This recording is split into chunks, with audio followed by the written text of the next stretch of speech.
Good morning and welcome to My Catechism.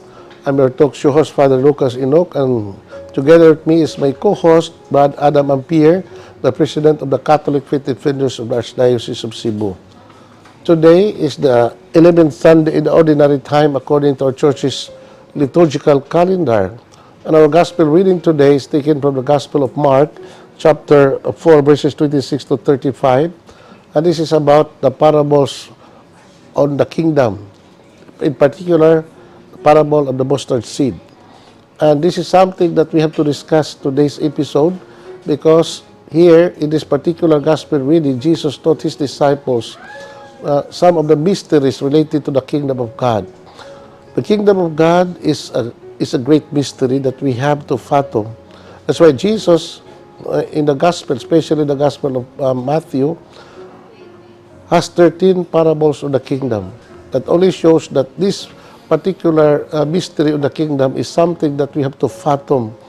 And in order to understand this mystery, Jesus used parables or stories that could be easily understood by the minds of ordinary people who would listen to him. And this is something that we have to discuss today. Please stay with us. We'll be back after the short break.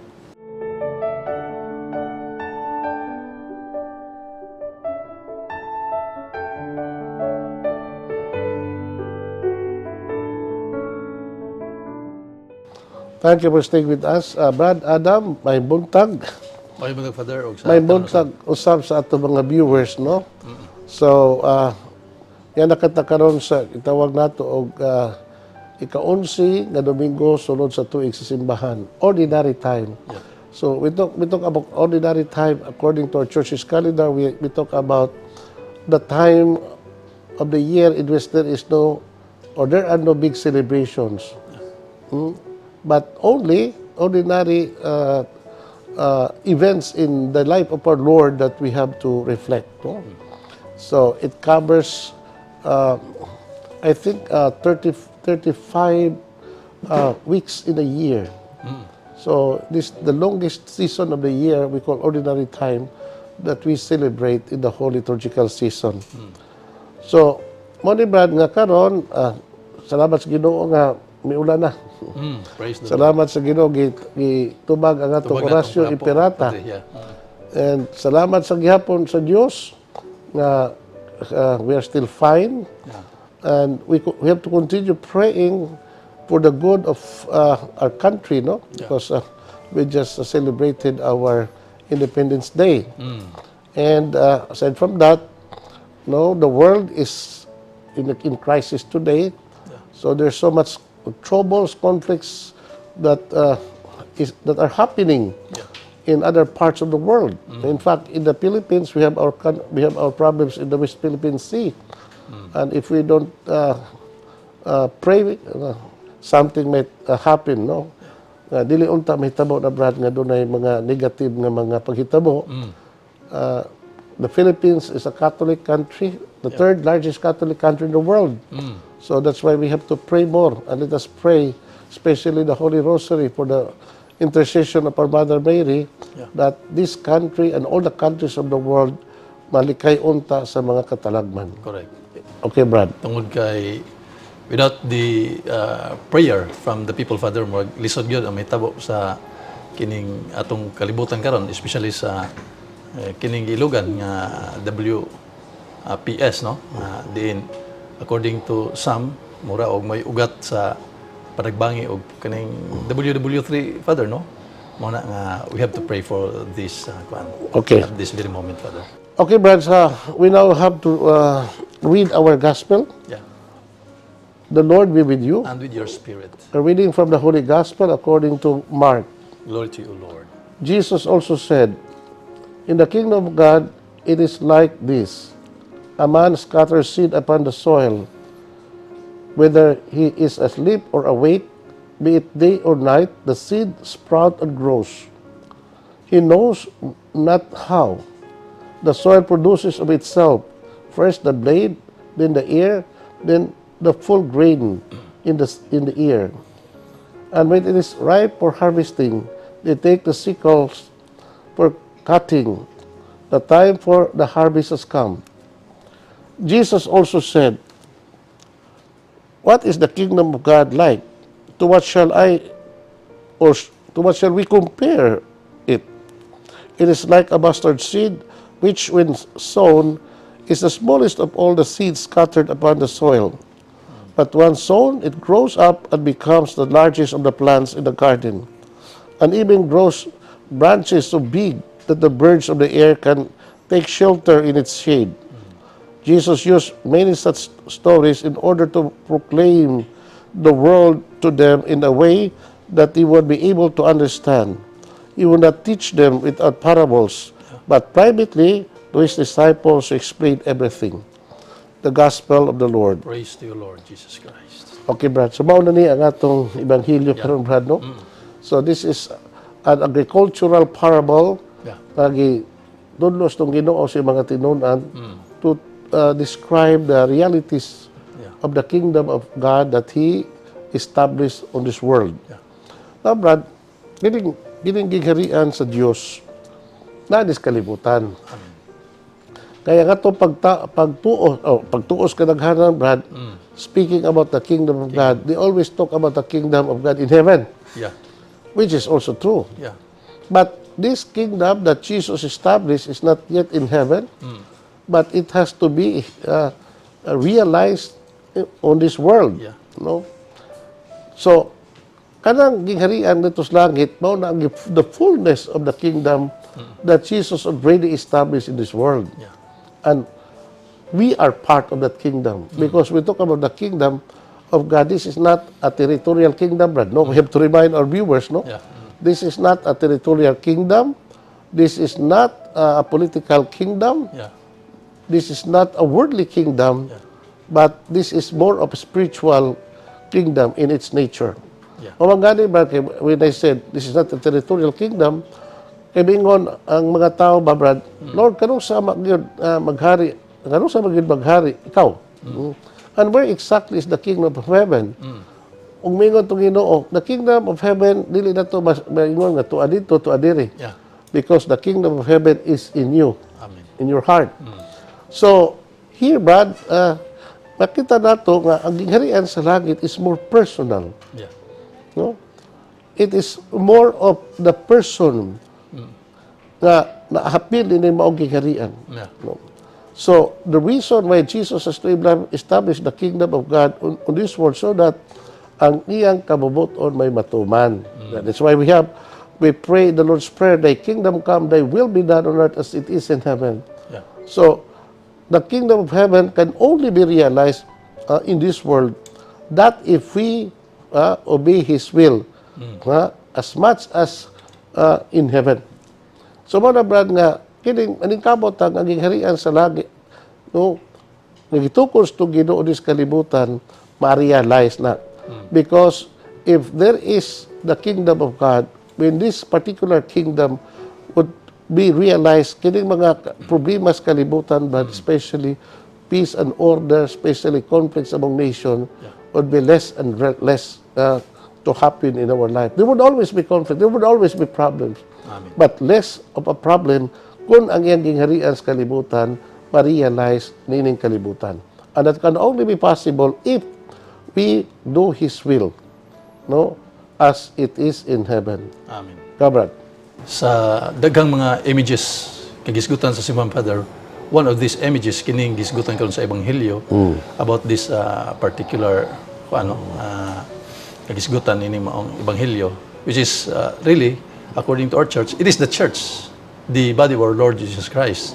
And one of these gihisgutan, Father, kining usan niya na ang kining kita mga members of the church of our Lord Jesus Christ, the living one or the pilgrim church. Din usa kanato matag usa kanato, Father, membro niini, and we are part, and we also have these duties and responsibilities towards this church, the body of our Lord Jesus Christ, the so-called the mystical body of our Lord. So matag-usa na to, Father, na atay responsibilidad niini sa pag-atiman nining maong simbahan sa Ginoo. Okay, brother. So that is our contribution, Yeah. no, as far as the growth of the kingdom of God. Ang importante, Brad, nga kita ang mga mga tao ma-aware nga we are part sa mga kingdom. Kaya ka mga tao sa kalibutan, wala na namang consciousness yung realization that they are part of this kingdom. Yeah. So, mo na nga, we have to remind our people that you are not alien to the kingdom of God, but you are part of this kingdom. Amen. No? And so, let us invite our people to be more active in their participation of the growth of the kingdom of this world. Yeah. Nakaroon, Brad, atong tukion kini mga parables because towards the end of the gospel, ingon diri, and this is the commentary of the evangelist Mark. In verse 34, mingon si Mark, Jesus used many such stories in order to proclaim the word, to them in a way that they would be able to understand. He would not teach them without parables, but privately to his disciples, he explained everything. So, one of the favorite ways of Jesus in explaining to the disciples on the reality of the kingdom is by way of stories or parables. Parable. Yeah, we know, Brad, that parables or stories are very effective means of communication. Aminin niyo, Brad, no? Sa kanang panahon, even now, people love to hear stories. Yeah. And especially if the stories would relate to their lives. Now, mo na nga, you can always hold the attention of these people if you talk to them not just theological, insights on the mysteries of God and the mysteries of the kingdom. But people would love to listen about stories that would relate, that makarelate sa ilang kinabuhi, Brad. So, mao na nga, ang atong Ginoo, mao niya ang iyang pamaagi. Nahibaw nga parables are masambingay, are ordinary stories taken from the events of human life. Nagigamit itong Ginoo in order to give us the lesson on the mysteries of the kingdom. And this is something that we have to discuss more after this short break. Please stay with us.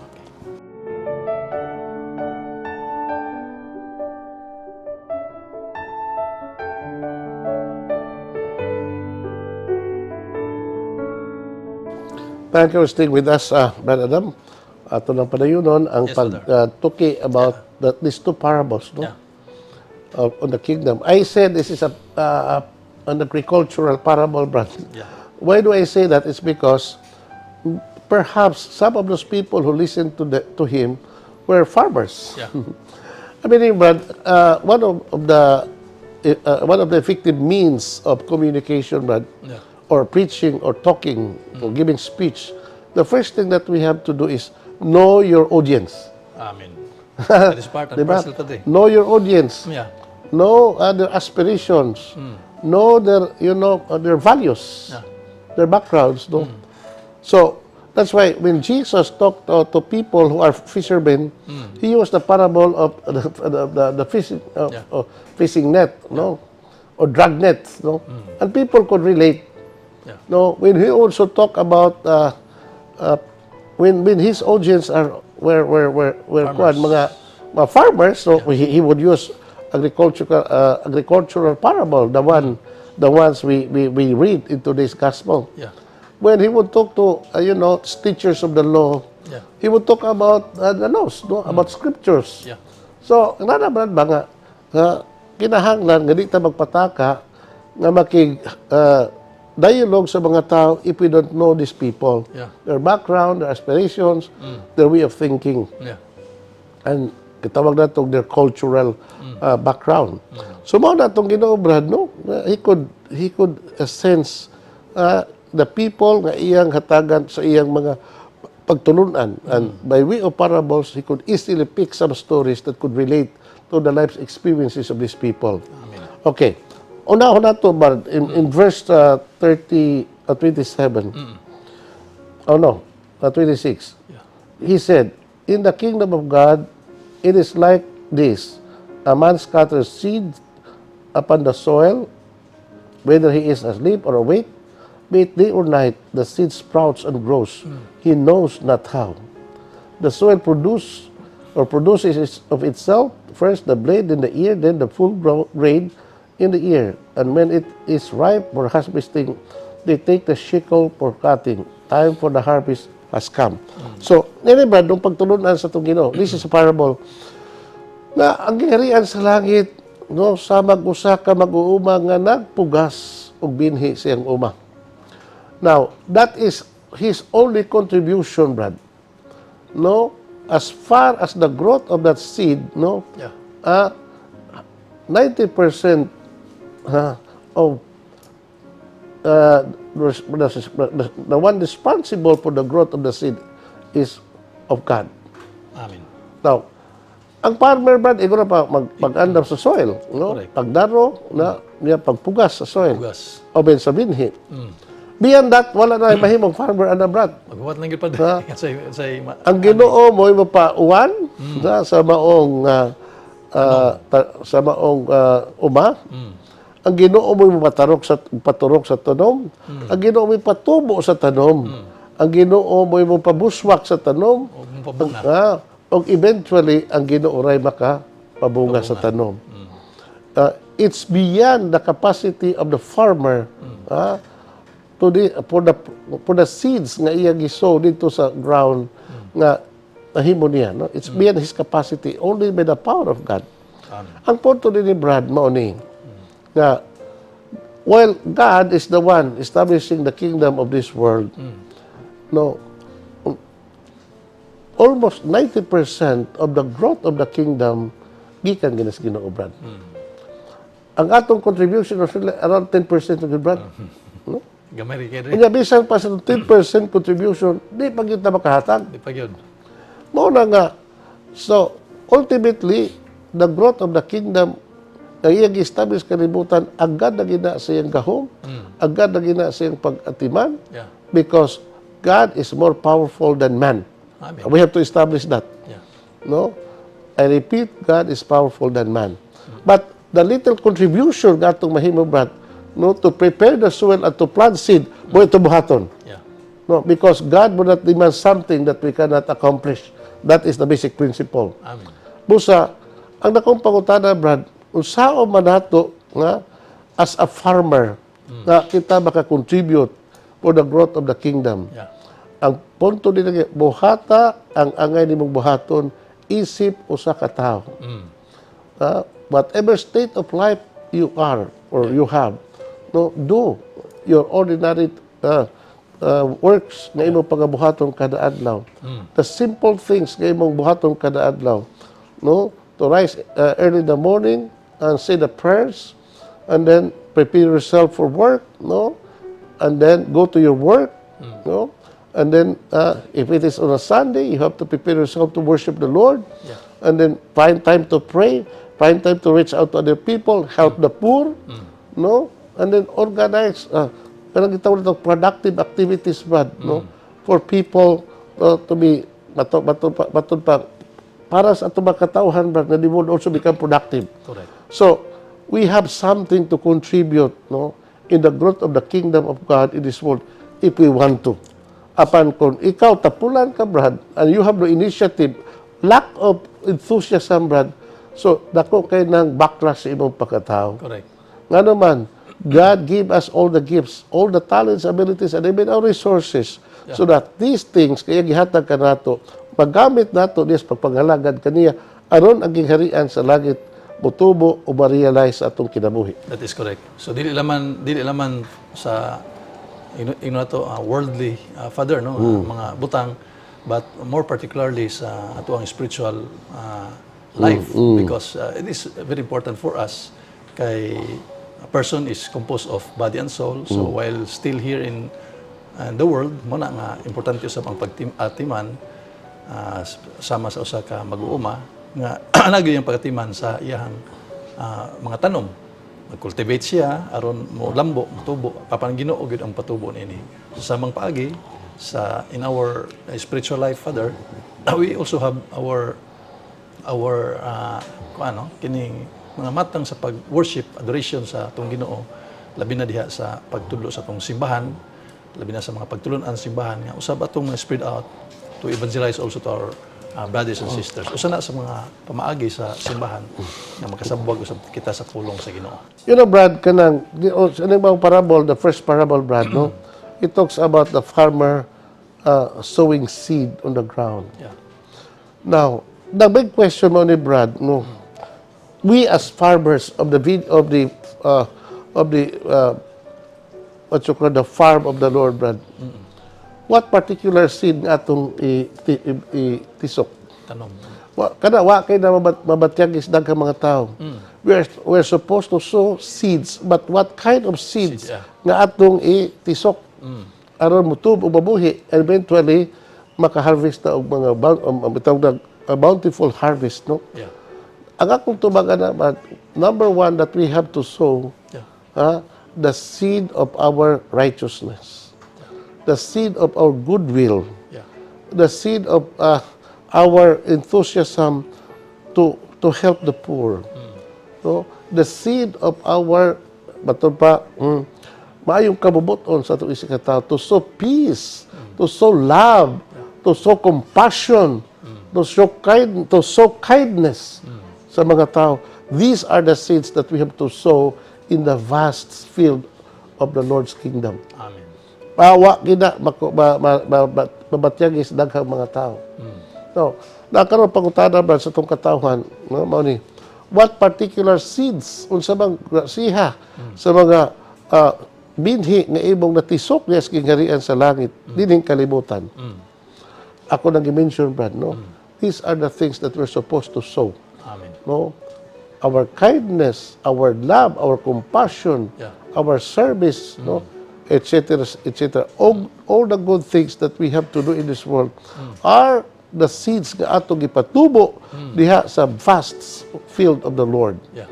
The moment nga kini butubo, Brad, kini mag-harvest kini o mga tawag ng spiritual benefits, not only material benefits Yeah. in the life of the people, but the spiritual benefits of all.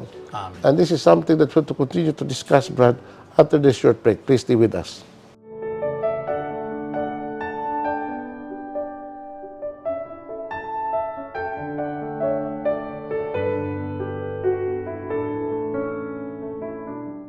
Thank you for staying with us, Brad Adam.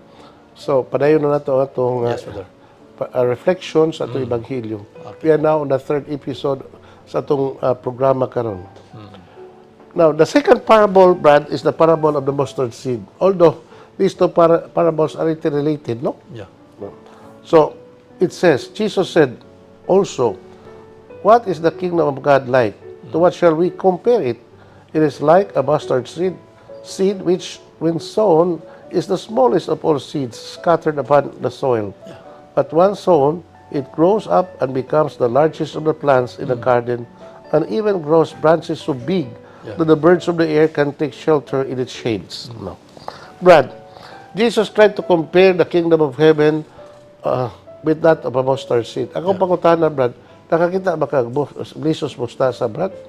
Kanang gamay kay gyud eh. Ako personally have not Kita seen ka? that particular seed. Oh. Namay mustasa din sa to, Na ating edi. So, we talk about mustard seeds. It represents the smallest seed in kalibutan. Yeah. Atong itisok Tisok. diha sa atong kaumahan. So, the point of the story here, Brad, is this, that the kingdom of God that He established on this world comes from a humble beginning. Or it started with the smallest beginning. Now, nagsugod kini sa gamay kaayo nga seed, like a mustard seed, Brad. Yeah. Now, when Jesus established His kingdom, we call the church, Brad, because we talk about the kingdom of the church. Maura man na siya, Brad. In fact, the church, the kingdom of heaven subsists in the church that Jesus founded, no? So, when He established His kingdom, no, and established minimum gingharian nga gitukod all the apostles, Brad. Yeah. Pila na to sila kamook. Dose 12. na Yang usap pag yun, Nag-believe. Buddhist o Ginoo. So, how would this 12 ordinary people, some of them were less educated, Yeah. no, and they came from ordinary background, Brad, Yeah. could possibly, no, start God's kingdom in kalibutan. Now, ang punto lang gini ni Brad, no, maurag yun, nga Ginoo, kumo kay siya mo'y nagtukod sa mga garian, no, the ultimate success, no, of the growth of the kingdom depende kini sa Ginoo. But God would always use, no, kanang gitawag og no, unworthy instruments, Yeah. no, in order that His plan of salvation and His plan of the building of God's kingdom would realize ng kalibutan. So, the mustard seed is smallest of all seeds, but the moment it grows, it never stops growing. Yeah. Dunay adage or expression in English, Brad Ingon, the growth of the kingdom is unstoppable. Unstoppable. Oh, tanawan ako na, Brad. Bisag asa ka makita. Kanang kahoy, Brad. No? Itanom na nimo sa kilid sa dan, Oh. o may ilid sa kilid sa imong balay. So, mutubo gina, Brad. Mabuak na ng simento, Brad. What can say? Di ba? Nga naman, the growth of the kingdom is powerful. Powerful. No, nobody can stop the growth of the kingdom, Amen. like the growth of nature. So, just as the growth of nature is unstoppable, the growth of God's kingdom cannot be stopped by any powers on this world. Remember what Jesus promised to Peter. Yeah. The gates of hell shall not prevail against it. So, ang gingharian, nining kalibutan ito, through the church, Brad, Yeah. di yung kinibabontog by the power of evil. There would always be oppositions. There would be always be enemies and persecutions within the church and its kingdom. Yeah. But ultimately, Brad, ang iyang gingharian will prevail gayud until the end of time. Correct. That is the promise of the Lord rin. Nasa Matthew 28:20. Even igusum vobiscum in omnibus devos quodusque ad secula seculorum. I will dwell in you until the end of time. So the church really, Father, no? Mo kuan siya gyud mo kini tawag og ma-perpetualize siya ug dili kini mahunong sa mga persecution as being promised by the Lord. Mo na kita usab sa tong tagsa Father, being a member of this apil tani sa pagpahigayon sa kasuguan sa atong Ginoo para mo perpetuate ang maong simbahan with the blessings and the guidance of the founder of this church. You know, Brad, going back to the mustard seed, Brad, guys, smallest of all seeds, Brad. So, another lesson, another principle mo ni Brad, na the growth of nature is imperceptible. Hindi, Brad, no? Dili mabatyagan na to sa tong senses. For example, Brad, pugas ka o diyan usa ka binhi, Brad. No, tano ba ka, pinaagi ng usa ka sanga imong tisok diha sa yuta, Brad. Di ba ka makaperceive nga ang pagtubo? But we know that it's growing. Yeah. Dili na to makita, dili na to madungog, dili na to masimhot. The growth of nature. The same thing with the growth of the kingdom, Brad. So, ang gingharian sa Diyos na iyang gitukod ng kalibutan na would always grow. And nothing can stop its growth. And its growth cannot be perceived by our human senses. Yeah. Ang importante diha that it keeps on growing and growing without us even knowing about it. Amen. Now, Brad, another principle on this particular parable that the growth of the kingdom is like the growth of nature. So, just sa kinayahan, Brad, no? Now, dili yun makasangta ang tao sa iyang, of course, no? Ang usa ka tanom kung putlong ginistaw, maputol yun. But eventually, kung pasag na lagi siya motubo, no? The ordinary obstacles, it can surpass, no? Kita ka na, Brad, nga kadang magtanom ka kamay kahoy des kaang, Brad. So, utubo ginahang to, buak na lang kaang, Brad. Correct pa din. Utubo ang tanom. Ang punto din, no one can stop the growth of the kingdom. Amen. So, even our own sinfulness, Brad, Yeah. even our own rebellion against God and His kingdom, di yun na makapugong sa gingharian sa langit. Una ka, Brad, nga, sa itong panahon, karon og sa umabot ng mga kapanahonan, no, kining gingharian sa langit, sa Ginoo dis kalibutan, padayon kini. Amen. Before us, during us, and after us, ang gingharian sa langit would always be there. Yeah. Ngayon, Brad, this is not our kingdom, this is God's kingdom. Amen. So if it is God's kingdom, God is eternal, then His kingdom would also be eternal. Amen. So, And in fact, but the question is, what will be the finality of the kingdom of God, this kalibutan? No, the finality is in heaven. Yeah. That's the finality. Yeah. Correct. So, when will this world end or end? We do not know. Yeah. But definitely, the kingdom of God, no, goes beyond time, goes beyond space. Yeah. And when will it be? We do not know. Amen. Ang importante, Brad, sa itong kabahin, karong panahon na, kaya doon na pa tayo kinabuhi. Yeah. So, maningkamot ta sa pagbuhat sa itong mga buhaton kada adlaw, maningkamot ta sa pagpatubo sa ingarian sa langit, by your own little contribution. Yeah. No? By your own little way, Brad, we can contribute, no, sa kapagtubo sa ingarian. Correct. And this, at ako ipahinomduman ka doon, Brad, no? And this starts with the family. Amen.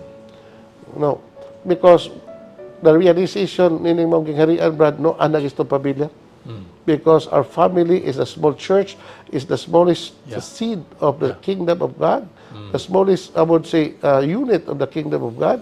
In kalibutan na, we have to take care of our family. Amen. No, if our families are strong, if our families are united, the whole world will be strong and united. Amen. The church will remain also strong. Yeah. So in our part, Father, no, sa itong teksa according to our Lord Jesus Christ in Luke 12:40, just prepare yourselves because you do not know when the time will come. Kay mabuti ng panahon, Father, not only for the second coming of our Lord Jesus Christ, but it is in our life. Nga kutob na ta, at kano sa ta kutob, Father, when hibaw, but basically, di gyud ta magdugay din kalibutan because according to our Lord, just prepare yourself because you do not know when the time will come. Okay, Brad. Mga na ato nga preparation lang gyud sa toa. Most especially sa toang spiritual life. Ang ato lang imahimo, Brad, no, whatever we can, we have to do it now and not postpone doing it because there might no more time. Yes. So the problem is that some people keep on postponing and postponing and doing good. People are always buying time to, you know, keeping time to wait kano sa agin sila mo bag-o silang kinabuhi, mo hatag sa ilang contribution to the growth of the kingdom. Kana ato na wag tago ng fascist attitude, Brad. Yes. No, if you're capable of doing good right now, then do it now. If you want to renew your life, do it now. Because there might no more time left for you. Yeah. So, Mona, Sir Brad, no, God has given us time on this world so that we can prove ourselves to be worthy citizens of this kingdom. Aron siguro na ang tanang tao ng kalibutan at gipuy-an karon would be brought to the perfection of the kingdom, and that would be in heaven.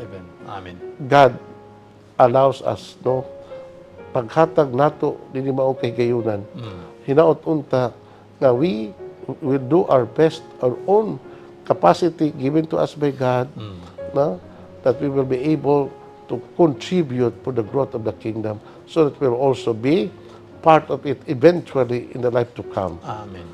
So, ato ng panalaginan itong katawhan, Brad, Yes, no? Father. The Lord be with you. And with your May spirit. Almighty God bless you, the Father, the Son, the Holy Spirit. Amen. Amen. Thank you and good day. Praise the Lord.